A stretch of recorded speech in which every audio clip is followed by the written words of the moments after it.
Frankenstein. Poem by Edward Field. The monster has escaped from the dungeon, where he was kept by the Baron, who made him with knobs sticking out from each side of his neck, where the head was attached to the body, and stitching all over, where parts of cadavers were sewed together. He is pursued by the ignorant villagers, who think he is evil and dangerous because he is ugly, and makes ugly noises.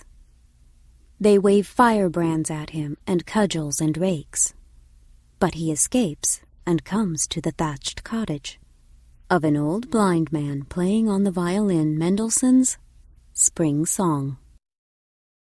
Hearing him approach, the blind man welcomes him. "Come in, my friend," and takes him by the arm. "You must be weary," and sits him down inside the house. For the blind man has long dreamed of having a friend to share his lonely life. The monster has never known kindness. The Baron was cruel, but somehow he is able to accept it now. And he really has no instincts to harm the old man, for in spite of his awful looks, he has a tender heart. Who knows what cadaver that part of him came from? The old man seats him at table, offers him bread, and says, "Eat, my friend." The monster rears back, roaring in terror. "No, my friend, it is good. Eat good."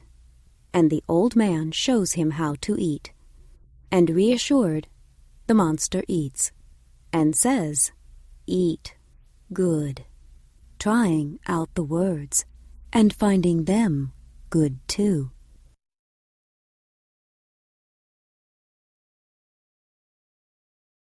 The old man offers him a glass of wine.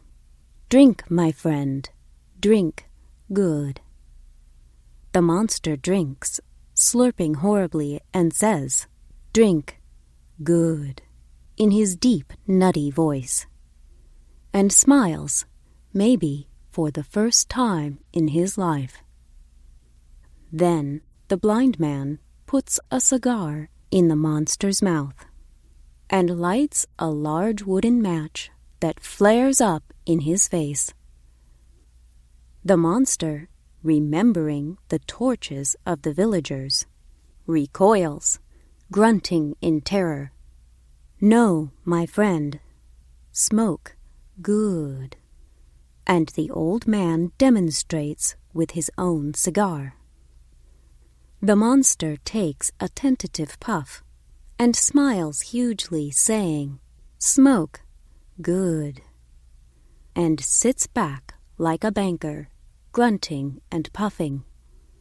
Now the old man plays Mendelssohn's Spring Song on the violin, while tears come into our dear monster's eyes, as he thinks of the stones of the mob, the pleasures of mealtime, the magic new words he has learned, and above all, of the friend he has found.